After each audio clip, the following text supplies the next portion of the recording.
How's everybody doing tonight? You ready for day 15 of the, what is it, day 15 of the ROKR 3D pinball? It's been a pretty crazy puzzle so far. We're only halfway done, and it's like the craziest. Like, it's normal to have like a wooden tool and some wax and some sandpaper when you're doing one of these puzzles, but this one also has nippers, a screwdriver, some like transparent tape. There's another tape that has LEDs on the tape. There's a scoreboard chip. There's springs. There's screws. There's like multiple processors, multiple LEDs. There's a speaker. There's a power button. Well, I guess a power button is pretty normal. Basically, what I'm saying is it's already a complex puzzle, and we're maybe halfway done, so I don't know where this thing is going to go. Let's find out together. So I guess we're supposed to be at page 30. That's not page 30. It says 30 on the scoreboard, so let's go to page 30 here. All right, there's page 30, so that's what we're looking for. Right, I think we stopped here because something was blurred out. So it looks like a ×4 and a ×5, so it looks like there's 10 pieces here, but it's really blurry as to what those 10 pieces are. So G26, that's one wooden piece, and then it looks like it's P22, no, P48, which is in bag 22, times, what, 6? And then N1 times 4. So N1 times 4, does that look like right? Is that a 6 and a 4 there? I read it as a 4 and a 5, but 6 and a 4, yeah, that sounds good. So 11 pieces. Before I go too far, let me mention this. We're not done with the cue sheet. I don't know why yesterday I said we were. Was this the Q sheet or the O sheet? I forget. It says here. What does that say? Is that a Q or an O? I think it's a Q, right? Anyway, there's clearly 2 pieces left. If I said it was done yesterday, that was inaccurate. The Q sheet continues. All right, so 11 pieces we're adding here. So we're going to go from 437 to 448, which is a nice number. Like 4 plus 4 equals 8. That just looks good on paper there. I feel like I should move that instruction sheet to the left. Does it seem like that's the emptier space? Let's just try that for a second. We don't normally put it on the left, but maybe. You know what? I'm going to leave it where it is. I think it just happens to be that this piece is a little like more over to the right than usual, but when we set up the pinball table, it probably won't be. So I'm not going to change where the scoreboard is, where the instruction sheet is. All right, so the one big piece we need is G26, and then we need 6 P48s, which is in bag 22, and then a bunch of N1s. I think we have N's right here. I think these are N's, are they not? Yeah, these are N's. There's N. And I think this top row are all 1s. So if we only need 4, then that's it. They're all right there. 4 1s. So this is what we use our nipper tool for. Getting out these pieces. Oh, I lost track of which is the top. Yep, alright, that's the top. 2 nips per 1 piece. So I'm going to be nipping some pieces, so let's dig into our word teasers first deck. All right. What U.S. city had the first professional baseball team? Cincinnati, Cleveland, Boston. I think those sound like all old teams. Cincinnati, I mean, obviously they're now all teams. Did they each have one team each? Cleveland, Cincinnati, and Boston. New York, Chicago, and LA probably all have 3 teams. Is that like a status to have 3 teams? Who else has 3 teams in the MLB? Anyway, which one was first? Boston, we know, had Babe Ruth. We know they were around for a while. They probably all had different names. Cleveland, for some reason, strikes me as old, but really this is going to be a guess. I think Baltimore has been around for a while. Am I clipping the wrong end? All right, I clipped 3 ones, so that's fine. How many ones? How many of these ends do we need? Only 4. Okay, so only need 1 more. I don't know why I thought there were only 4 up here. I guess this side had only 4, but I clipped the other side, which had 5. All right, so it's just going to be a guess, whatever the answer is. So I'm going with Boston. I have no idea.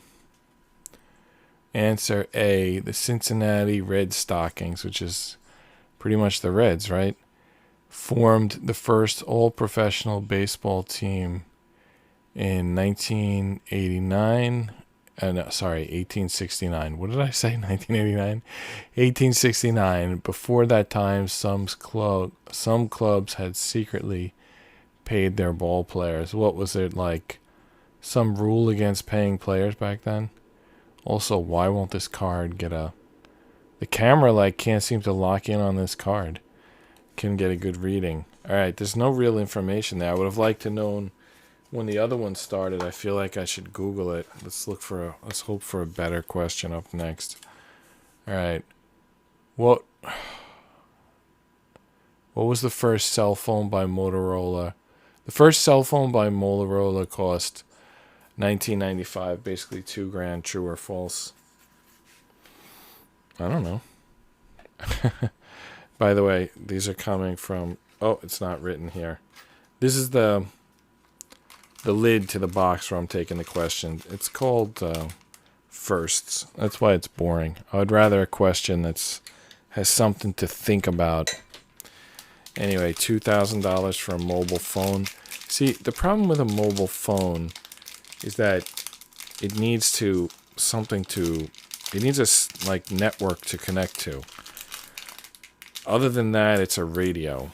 You know what a shortwave radio is, right? It's like it just literally transmits direct to whatever other radios can see it or not see it. Like the signal can reach, like whatever other radios can reach that signal. So sometimes people go up on hills. I used to work at a golf course that was on a hill. I think it was like the highest point on Staten Island where I live. There was a golf course. No, I think it's the second highest point. I think there's a place where rich people live that's the highest point. But the second highest, I think, was the golf course. And sometimes people would go up there to work their radios. Anyway, those were shortwave radios. And I believe the technology for a mobile phone is not too dissimilar, but there's more computer protocols, and there's more server activity, and there's more hubs, meaning those cell transmission towers. So I think the problem with the first radio would not be the cost of the model. What would be the build out of the network. Maybe it would start just in some city. So, but at the same time, prices are determined not by the cost of the manufacturing, although certainly that could play a part if there's rare materials or patent, and there certainly would be some patents when the first phone came out. But when the first phone came out, everything cost less. So I still think that 2,000 is high, but the reason I think it's possible is because rich people would pay that 2,000. If they would pay that today for an iPhone, they'd probably pay it back then for a mobile phone. And it's only a true or false question. But regardless, I'm going to go with false because I think 2,000 would be a lot of money to pay 30 years ago for a device that hardly connects to anything. So let's see what it is. The Motorola Dynatac 8000X weighed 2 pounds and cost a hefty $39.95, which is 4K. It took hours to charge and 30 minutes of connect time. It took hours to charge. Weren't car phones the first phones? This was a true or false, so technically I got it right. I thought it was cheaper than 2,000. Turns out it was 4,000, but hey, I picked false, so technically I got it right. All right, so if you notice on the instructions, they want the screw head to be close to basically this plastic piece. It has a notch on it, and that notch is like more towards one side than the other, and that one side that it's towards, they want it to be next to the head of the screw. Now, what I don't know is if the screw is going to go through anything else first. So I'm just going to put them that way as like a reminder of the way that they go, but we don't know that that's all there is to it yet. And we also didn't get all of the pieces yet because we still need, I think it was called G26. There was a wooden piece. Oops. All right, so that's just a reminder that they go in that way. All right, so G26. Was that the name of that piece? G26? Yeah, it was. So where's the G board? We got this huge box on the floor because this puzzle is insanely big. All right, I see G26. I'm just gonna pop it out without even taking the board out. There's G26. All right, so where does G26 go? It goes at the top. Actually, it's really obvious where it goes because there's only one part of this board that's missing. It's all of these have wood, plastic, wood, and the only part that's missing the wood is up here, so that's obviously where it goes. There's 2 holes here, and there's 2 holes on this wood, so they're going to line up with each other. And I believe they're going to drop 2 screws in there. We got 2 screws that don't have plastic on them. So, all right, let's see what it says here. Some words of caution: flip over assembly, the light beads here, face upward. We already did the beading. We knew that that's where the light beads were going to go, so we did it yesterday. It was like obvious. Pull the string. Okay, both those notes are about the beads. All right, so it's just a visual. Drop in the piece of wood and then drill home the 2 screws. So I think we can do that. Screwdriver is another one of those tools that they gave us. Oh, yeah, it's not a screw driven. It's an Allen wrench. God bless you. Sorry if that was loud. My son sneezed and I wanted to say God bless you. All right, so Allen key.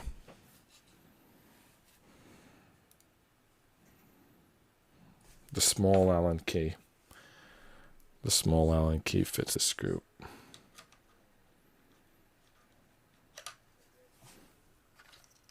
Okay, let's get that in there.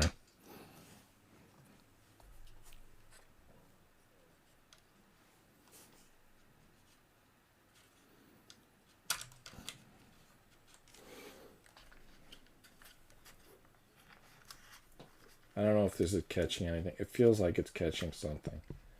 All right, I'm not going to super tighten it until the second one is in. I also don't know if you could see anything from that angle or not. I have a feeling that my arm was blocking the action. But anyway, I'm just screwing a screw in. It's nothing really to even make much note of. This piece here feels like it needs screws. this piece over here. I don't know why that hasn't been screwed in yet. It's catching. They both caught, so that's good.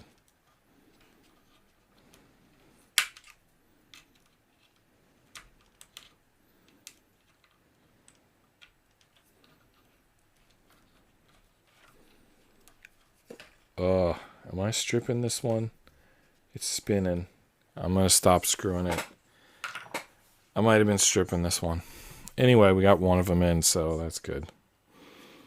All right, now where do these barrels go? They go right here. Okay.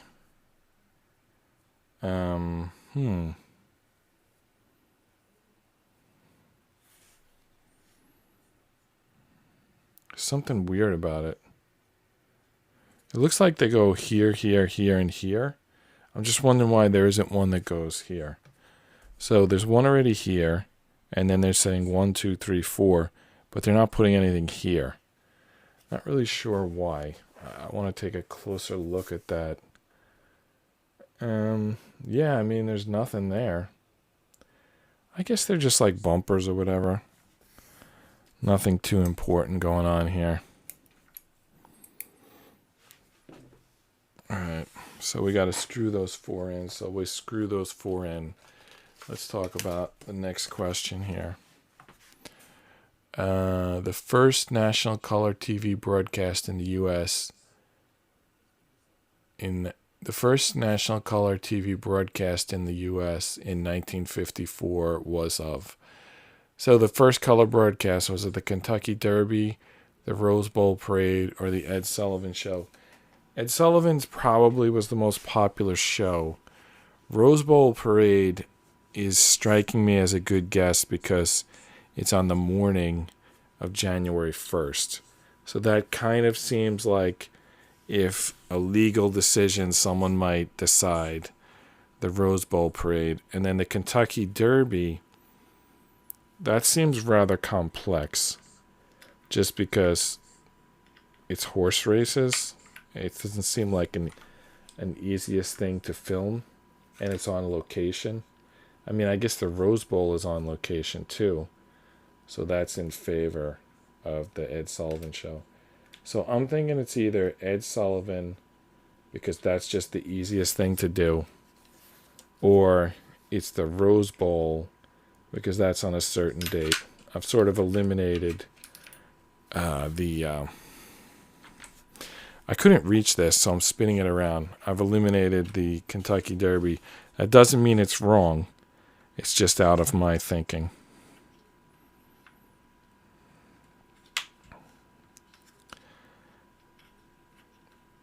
You could buy the cameras for Ed Sullivan, and then once you do the first one in color, you can keep doing them in color, and you don't have to move the cameras around. Whereas the Rose Bowl Parade, if you do it in color, you're in California, where they do a lot of movie production, and maybe everyone sees it at the Rose Bowl, and then you could rent those cameras out to other people and make some money. So it's still between those two. I don't really have a good guess as to which one it should be.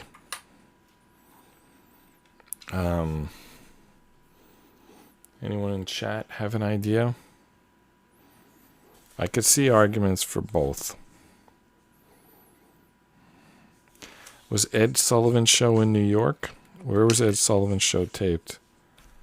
I don't know where it was taped. Seems like it should be California, right? Like Johnny Carson's show or something like that. I dropped the screw in there. Okay, I got it. I was thinking I was going to use the magnet on the screwdriver is kind of magnetic. I could have used that to get it out, but anyway. All right, let's get this in. We got to get 4 of these in.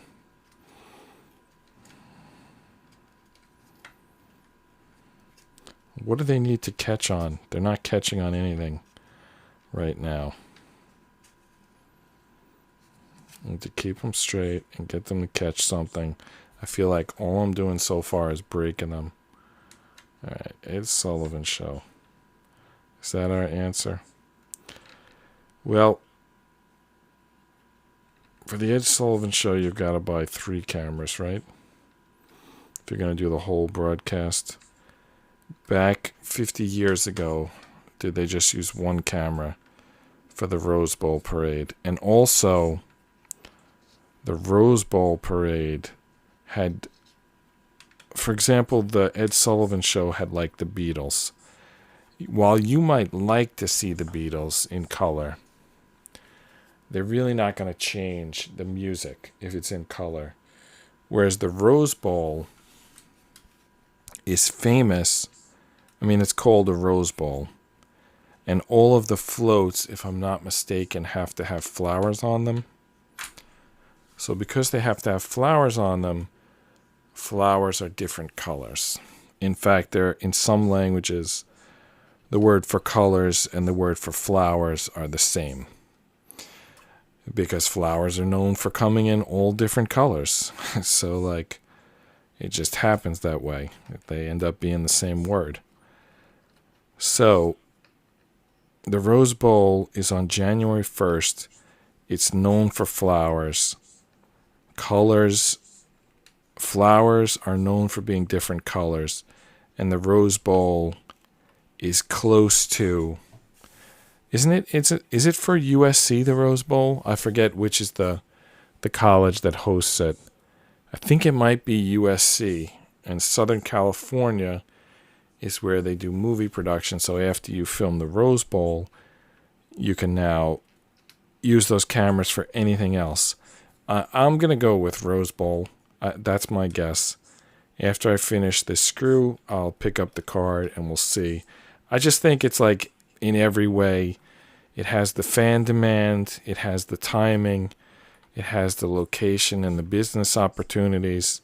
It has the logic in that the colors, you want the colors of the flowers. I just think that everything is pointing towards Rose Bowl, but that could still just mean that's why they included it. But anyway, I've got to pick something, so I'm going with Rose Bowl. And let's see what the answer is.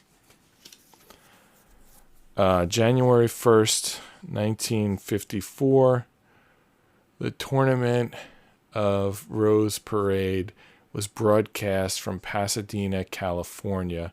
Why is the A at the end of California capitalized? Few homes had a color TV, and those that did had to draw all the blinds to cut out the glare on a tiny 12 by 12 screen. Tournament of Roses Parade. Is that the same as the Rose Bowl? The Rose Bowl Parade. That's all. Yep. All right, so we got that one right at least. All right, so page 30. Is that okay? There's a bottom to page 30. I assume that will also be unreadable. Wow. The bottom of page 30 has 8 N1s and 8 22s. Basically, we're filling in all the others. We're just gonna keep screwing in these things.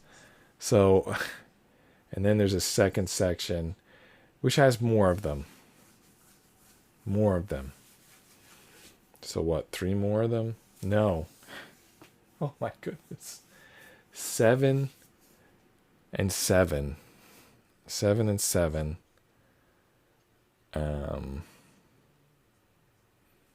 8 and 8. So that's 15 and 15. They're just N1s and P48s. We need to make out these numbers. Those are 2 15s.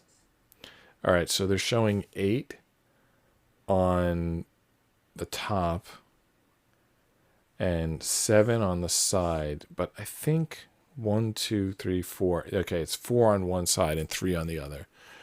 Just to show you here. So there's 2 boards on the bottom half. There's 8 of these along the top. Actually, one of them is a little not so much on the top. It's kind of near the bottom. Anyway, 8 on top, 3 on the left side, 4 on the right side.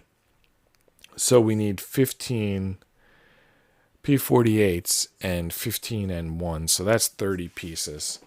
So as we've been predicting all along, it's going to be more than 482 pieces, because we're already up to 478 pieces. And we are not 4 pieces from finishing this. In fact, all we're going to do is screw on 15 of those, 15 of these. And then I tell you, it's late on Sunday, and I'm kind of bushed. So I'm not going to continue past this. So all I'm going to do is screw in 15 more of these. And it's going to be your choice to stick with me or not. I'll keep reading the questions as we do it. But that's all we're doing. So, and then the show will be over for the night. Next question. What was Elvis Presley's first #1 hit recording? Hound Dog, Heartbreak Hotel, or Don't Be Cruel? Wow. Do you think Hound Dog was really his first hit? Ain't Nothing But a Hound Dog. Don't Be Cruel, Heartbreak Hotel. Heartbreak Hotel was about jail, right? Seems unusual that the first song would be about jail. Okay, there's 5 of these N1s on this sheet, and that means there's probably 10 of them on this sheet. Let's take a look. At least 10. Now this one has, this one has 1, 2, 3, 4, 5. Yeah, there's 10. There's only 9. 1, 2, 3, 4, 5, 6, 7, 8, 9. All right, so there were 9 on this, and 1, 2, 3, 4, 5, 6 on this. Is there another N1 sheet? Yes, we have 3 N1 sheets. This one has 4. But I think we're going to clean this one out first. So 4, and then 9, and then we'll take 6 from here. So these 2 sheets are going to be done. All right, so Don't Be Cruel, Hound Dog, Ain't Nothing But a Hound Dog, and what was the other one? Don't Be Cruel, Ain't Nothing But a Hound Dog, and Heartbreak Hotel.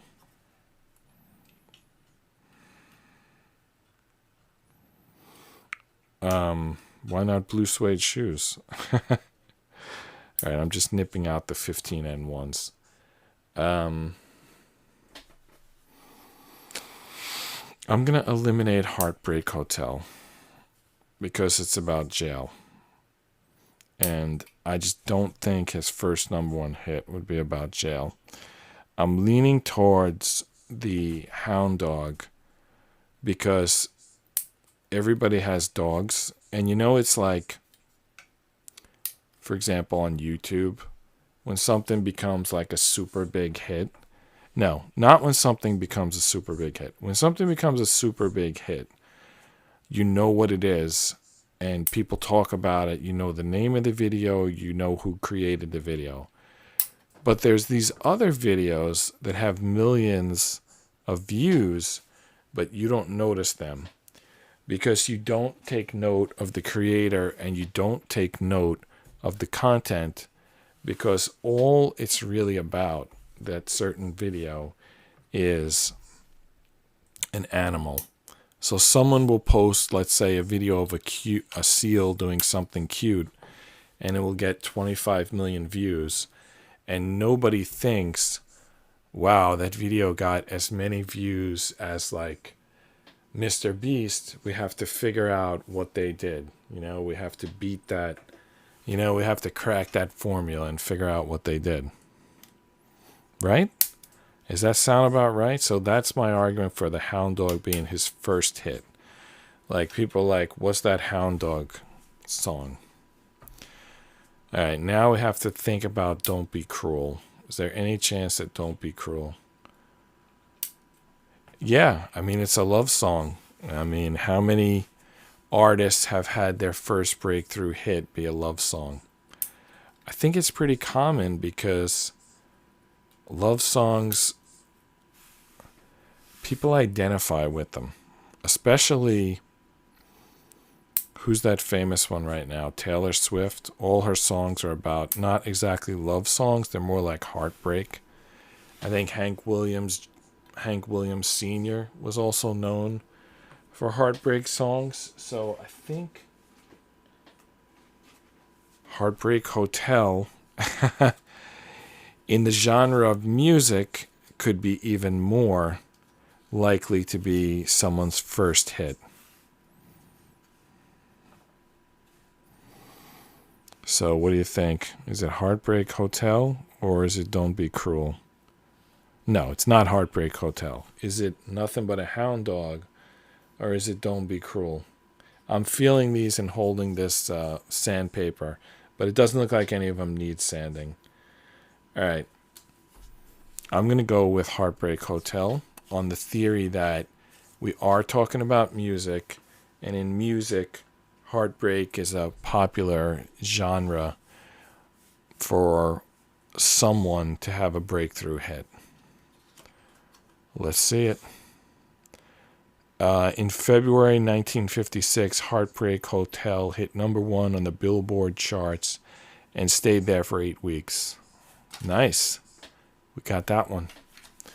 All right, let's. We still got a bunch more pieces to nip, so let's read another question.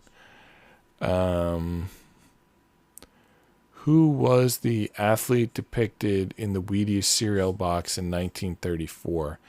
Garrick, Ruth, or Ellsworth Vines? Well, I'm leaning towards Ellsworth Vines because I never heard of him. The most famous Wheaties person was Jenner, the Olympic champion in the decathlon with the last name Jenner, was on the Wheaties box, but that was in the 70s. Who was on the Wheaties box in the 30s? Garrick and Ruth were both players on the 1927 Yankees, which is a very famous Yankees team. But neither one of them, this is kind of sad, but Lou Gehrig, not coincidentally, too soon? Lou Gehrig had, not coincidentally, Lou Gehrig's disease. Maybe it's too soon to make that joke. I can say that my mom's Uncle Frank died of arterial lateral sclerosis. So I'm not making fun of it, or at least I'm not making fun of Lou Gehrig. I mean, now, and then Babe Ruth died of throat cancer, I believe. He was known for beer and hot dogs on the road. He made a lot of money, so I'm not sure why he was like swilling beer and hot dogs, but apparently he was. And he died of throat cancer, which, you know, I think if you play 162 games per year and have probably a couple of beer and a couple of hot dogs on every one of those games, I don't think your throat is going to do well. I believe he also smoked cigars. So that's another possibility there. No, that's not another possibility. That's another tragic story. So I don't know if Garrick and Ruth died before or after 1934. It might be after, but here's the issue. They wouldn't be associated with good health if they both have terminal illness. So they've listed 3 people. 2 of them died of terminal illnesses. So I think we have to say the third guy, who by process of elimination is Ellsworth Vines.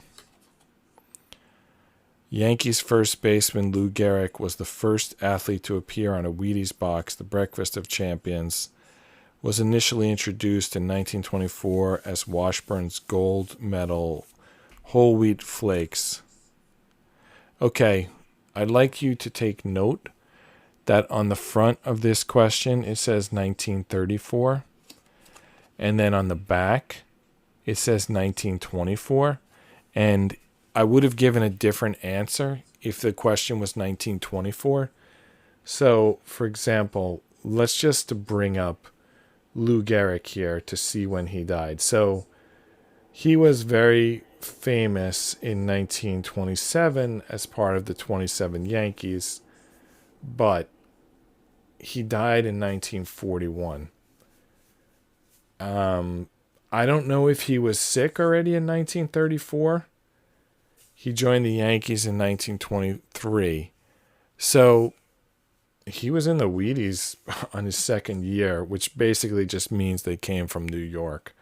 So I don't really know if I would have changed my answer, but I definitely was factoring in the terminal illness thing. So the fact that this question would have a different answer on the front than on the back, it's kind of unfair. Whatever, I got it wrong. Let's look at the next question while we grab the 15 screws from bag 22. All right, the next question. What famous first happened on July 20th, 1969 on the Sea of Tranquility? There's no time here. I mean, it's the moon landing. The lunar module Eagle landed on the moon carrying U.S. astronauts Neil Armstrong and Buzz Aldrin. About 6 hours after landing, the astronauts became the first humans to walk on the moon. All right, we have to bring in other questions just because that question was like too easy. So what's the next one? In 1997, world chess champion Garry Kasparov played a 6-game chess match, the first of its kind, against IBM's Deep Blue supercomputer. Who won? Well, if it was the first match, then Kasparov won. Deep Blue was the first computer to beat a reigning world champion under classic chess tournament conditions. However, Kasparov had won the first match in 1996. All right, so I just knew that. Those last two are just like well-known facts, so there was nothing really to chew on. Let's go for the next one. True or false? The first video on YouTube was an 8-second introduction to the co-founder's cat called My Cat Buddy. No, the first video on YouTube was a video of one of the founders going to the zoo. It was a few minutes long. On April 24, 2005, YouTube co-founder Jawed Karim uploaded a video called Meet Me at the Zoo, filmed in front of an elephant enclosure at the San Diego Zoo. The video has over 165 million views. Okay, again, too easy. We need something that's going to take a second to think about. Actress Ursula... Why is the camera can't focus tonight? Well, maybe I got to pick this up to back it. Okay, that worked. Actress Ursula Andress emerges from the ocean as Honey Rider to become the first. Okay, good. I have no idea what the answer to this is. So let's just read it again. Actress Ursula emerges from the ocean as Honey Rider to become the first. All right. So I don't know the answer to this. So I'm going to start by talking about a Tom Hanks movie called Splash. So in Splash, this lady came out of the ocean. Forget her name at this point, though she's a very famous actress. Anyway, she was a mermaid. I think she went by Madison because she got it from some street name in Manhattan. I'm not really sure. All right, so we're looking for 15 of these screws. We're up to 8 so far. There's 9. All right, so Ursula Andrews. So anyway, Madison in Splash with Tom Hanks was a mermaid. So was Ursula Andrews a mermaid? Let's read the phrasing on the question again, because maybe we'll get a hint from that. Actress Ursula Andress emerges from the ocean as Honey Rider to become the first. Why are they saying emerges as Honey Rider? Like, what does that Honey Rider mean? Is Honey Rider her name in the movie? So the actress is Ursula Andress and her character is Honey Rider? And she becomes the first. Why would she emerge from an ocean? Is she the first finisher in a first leg of a triathlon? That's stupid.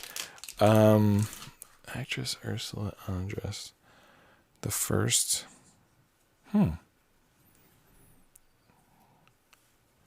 first. What would you need to do if you emerged from an ocean? The first woman to wear a bikini in a movie? Is that like something someone did for the first time? Would that be like worth noting?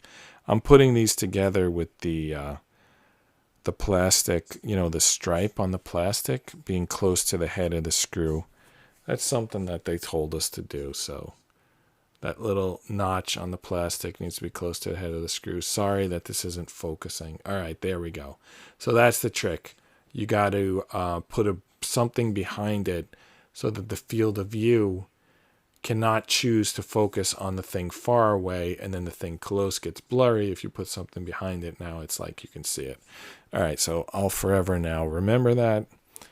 All right, so Ursula Andrews. The reason I'm saying bikini is because I know that they had those old school swimsuits, but I don't think they're going to say like how would they describe it? A one piece, a leg revealing. All right, let's read the wording on the question again. I feel like there's something to figure out there.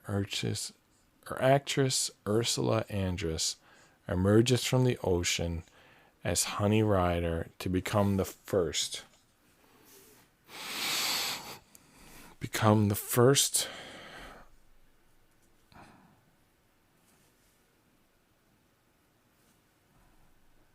Is it Honey Rider who's the first, or Ursula Andress? That's what I want to know. Are we talking about the actress, or are we talking about the character? No, we're talking about the actress. It's got to have to do with like what she was wearing or what she was doing.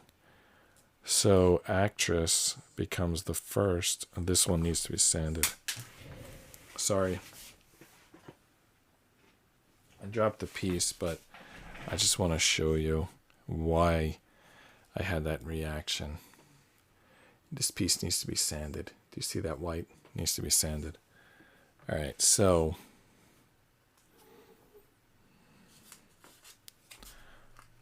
they don't give us the year, but the fact that I never heard of the character or the actor means it's old.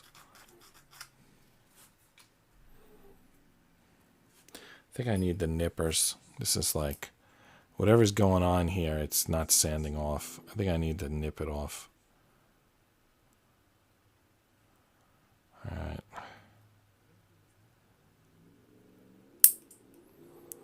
Wow, I think I nipped off too much, and now it's like, well, whatever. Let's try to line that up. We could just take another piece. We probably got an extra end one, but I'm going to try to line it up in a way that the ball is not going to make contact with it. Basically, it was sticking out. It was sticking out too far to sand, so I started clipping it, and then I clipped it too tight. So basically, I screwed up that piece. I probably could take another end one. There's like 4 of them left, but I'm not going to worry about it. You should do it, but I'm not. All right, so everyone got their guess on Ursula Andress. Let me get these last 2 ready, and then we'll look at the answer. My answer, I never thought of anything better than my initial gut reaction, which is that she was the first one to wear a bikini on camera. All right, what's the answer? Drum roll, please. All right. Bond girl. She was the first Bond girl. Bond girl. In the iconic scene from the 1962 film, Dr. Sean Connery as James Bond encounters Honey Rider. That was the important hint. Honey Rider walking out of the waves in her white bikini singing Under the Mango Tree. So, while she was wearing a bikini, the real hint was the Honey Rider. I'll tell you why. Rider. I mean, Rider could be a normal name, but the Bond series, the women often have these like double entendre names. Honey Rider's probably famous if you watch Bond movies, which I don't. But We should have got that. All right, let's start screwing these in. We'll just read one more question. Something to think about while we're screwing these in. I'm just picking that up so the camera can focus on the card. Who was the first Major League Baseball mascot? Mr. Met, San Diego Chicken, Casey Stengel. All right, well, my initial reaction is this, the chicken. First of all, the San Diego Chicken is famous. I don't know if you remember that This Week in Baseball with Johnny Bench from like, I don't know, the 80s maybe? I'm not really sure when it came out, but the chicken was on it. And the chicken was pretty famous. San Diego Chicken. I think a lot of people know who the San Diego Chicken is. Casey Stengel was a manager, and the Mets were an expansion team. So when you put that all together, it seems like the answer is the San Diego Chicken. But let's try to think about this for a minute, because I need to find... I lost, unless this is it. Let's see if this fits. This doesn't fit. So we need to find the thin Allen wrench, because if we don't, then I have no way to screw all these pieces in.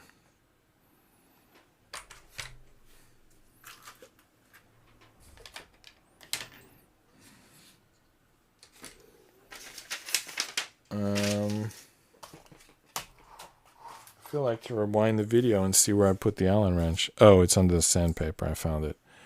All right. I don't think there's much more to think about this. I think it's got to be the San Diego Chicken.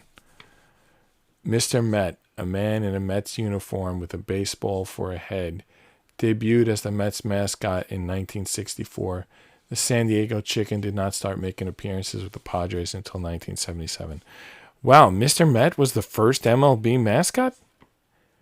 That's crazy. Why is that not more well known? That should be like, the Mets should be proud of that. Mr. Met. Wow. Okay, who was the first named dinosaur? Megalosaurus, Paleosaurus, and Barney. All right, well, now I feel like I can't dismiss Barney because Mr. Met was apparently the first mascot. So Barney is a TV show dinosaur. So it can't be that. Megalosaur has kind of a cheesy name, whereas Paleosaur is named after an era. So I feel like it's got to be Paleosaur, but let's keep talking about it because I got the last one wrong. We need to put 8 of these screws here. So let's see if we can figure that out. 1, 2, 3, 4, 5, 6, 7. Where's the 8th one? Let's count from this side. 1, 2, 3, 4, 5, 6, 7. I'm only getting 7 each time. We got to look at the instructions.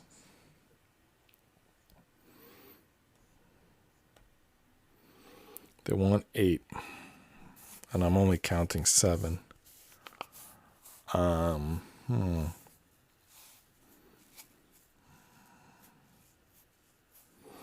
right.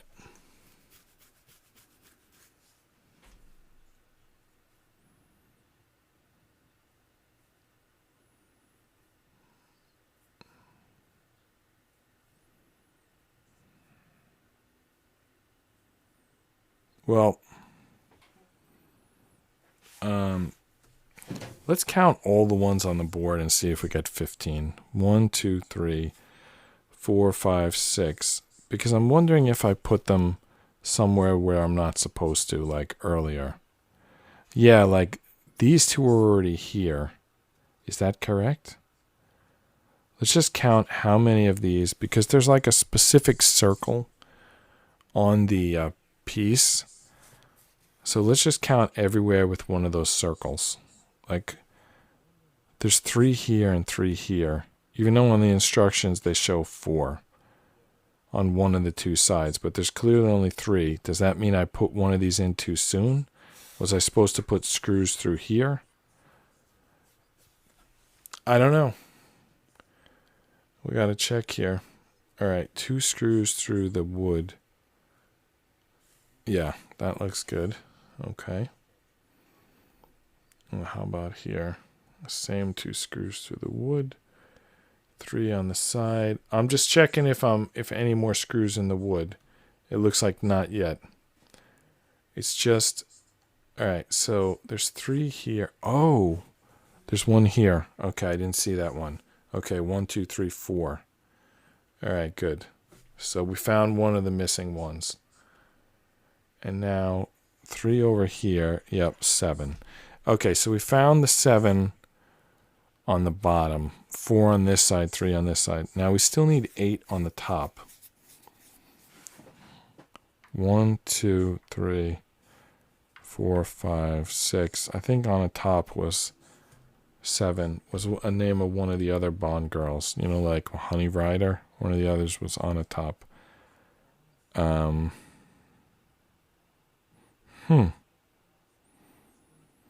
only getting 7. There's supposed to be 8. Let's see when they're all filled in. 1, 2, 3, 4, 5.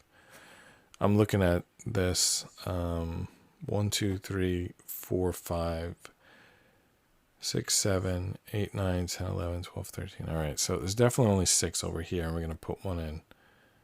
So on the other side, there's 1, 2, there's 7. 7 on one side.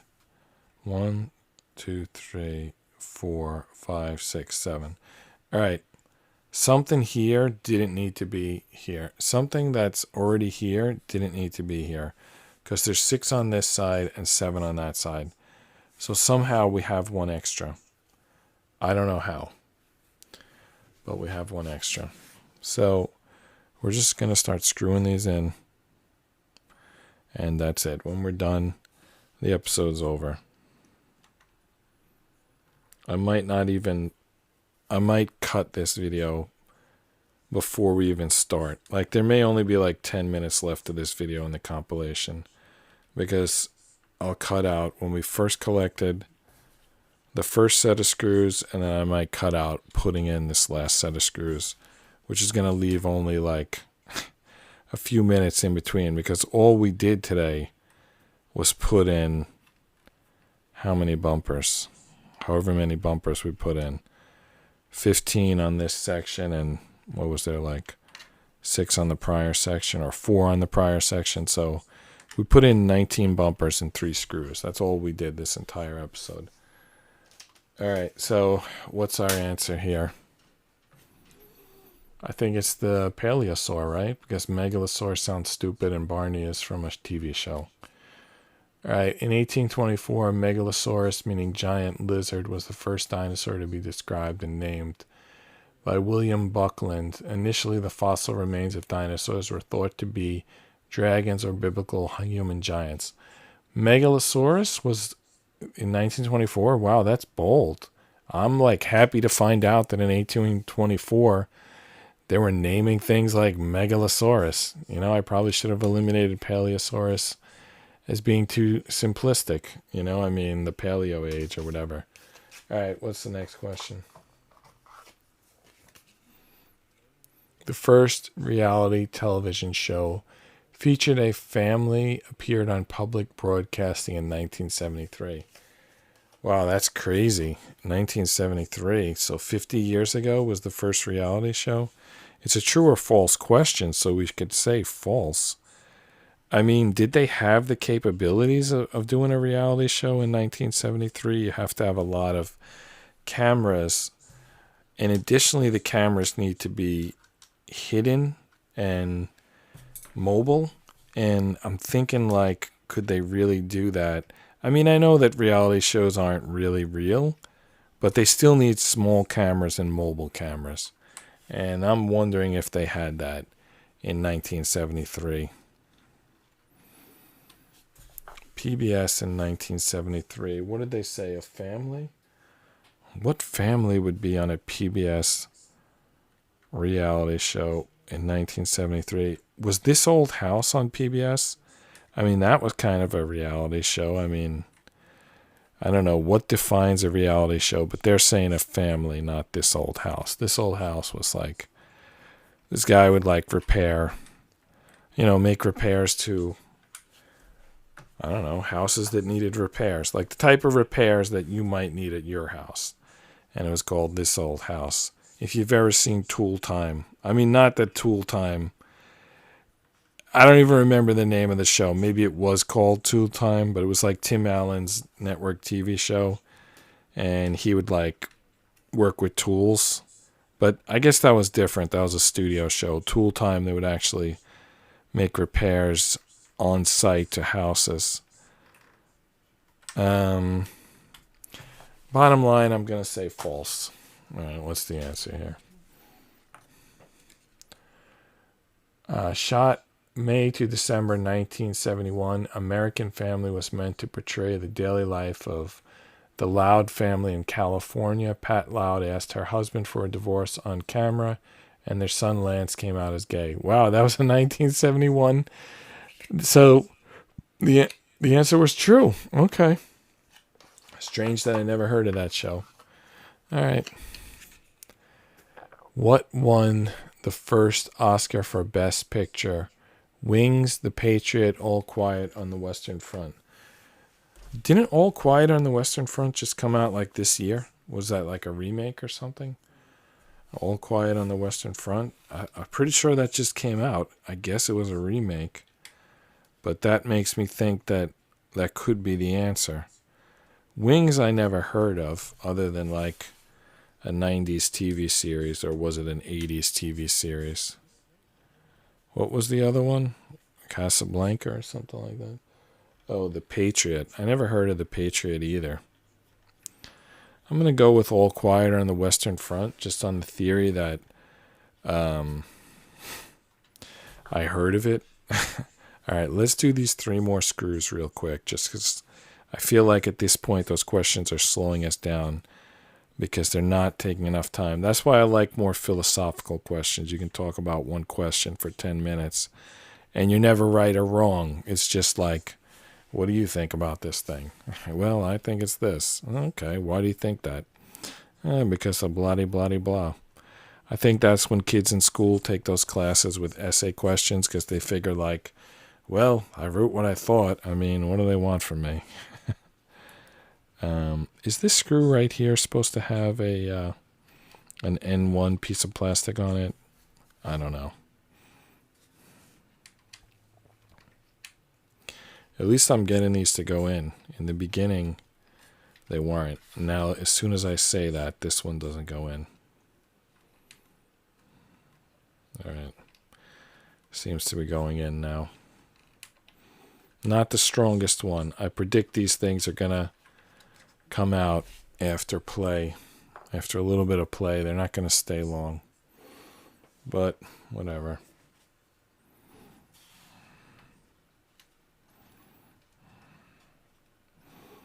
Still got the 7 on the bottom to go. So it ends up being 7 on the top, 7 on the bottom. So I should back 2 pieces off of the count. So 476 is going to be our count, just because we thought we were going to do 15 of these, but we're only doing 14 because the holes are, they're not open. You can't put them in holes that are already taken. All right, so now we're moving on to the left side where there's 3 of them that need to be done. I actually can't see this angle.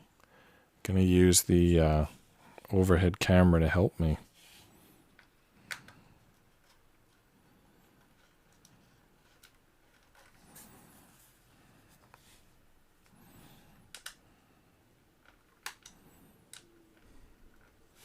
Oh, I still got that up there. Okay.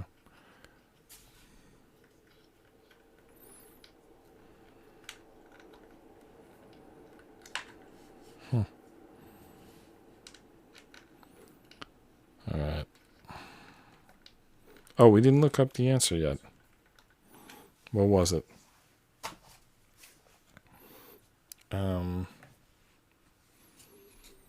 Wings starred Clara Bow and Richard Arian with guest appearance by Gary Cooper in the silent film 2 pilots in World War I are in love with the same woman.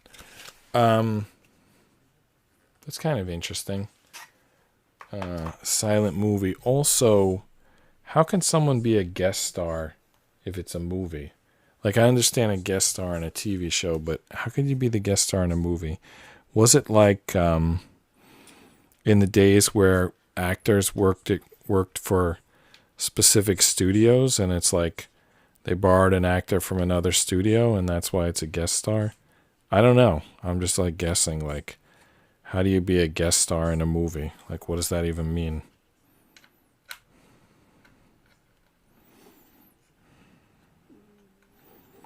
These three are like too close, and I don't have the right angle. I'm glad there's only one more. When I do the other side, I'm going to reach across, which means I probably should spin this over and it would be easier. But anyway, there's only one more. Let's just get it done.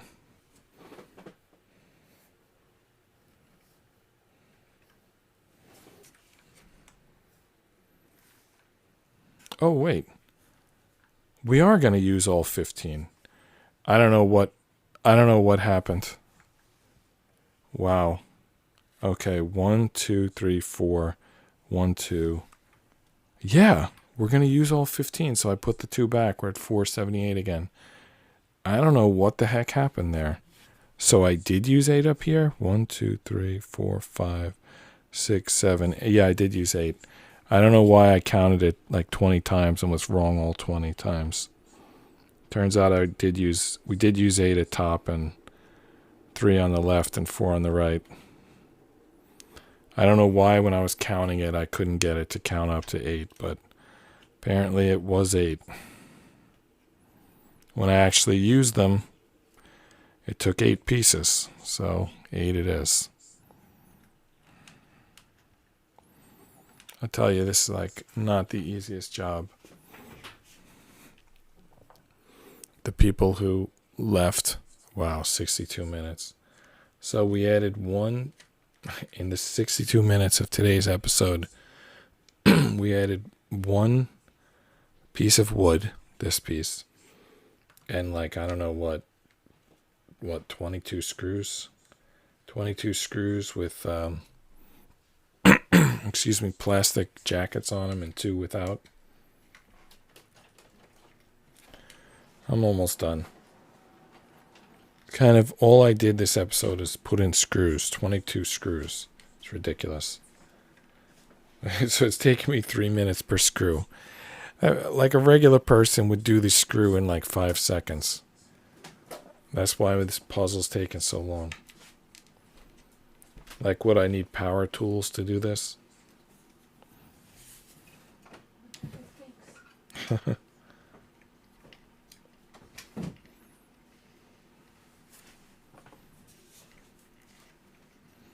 All right, 2 more screws and we're done for the day.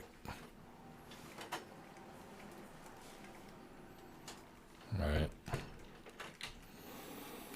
I tightened 22 of these jacketed screws and 2 others, so 24 screws tonight.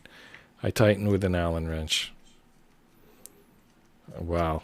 This might be the worst episode I've ever done. I know there were like 3 or 4 episodes that right now are marked private because I considered them complete fails, and this episode might be worse than those, but it's not going to get marked private because it's part of the 3D pinball build.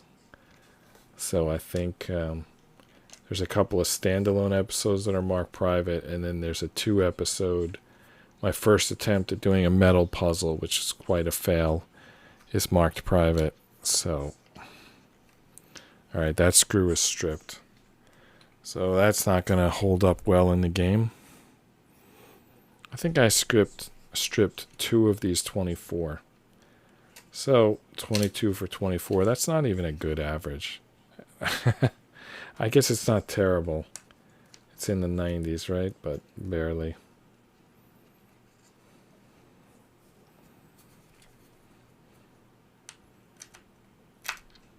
My goodness. It doesn't help that it's tough to provide the counter, like the backing to do this, because there's so much like electronics on the bottom. You basically have to just pinch the the tabletop with your fingers to give it any kind of support, because you can't press against all this crap on the bottom. Anyway, that's it for tonight. That was, I don't know how to describe it, like a horrible episode. But it's a completed episode. It's in the can. We're done. I'm John Rapp. This is Just Rest Your Eyes. Good night. See you tomorrow.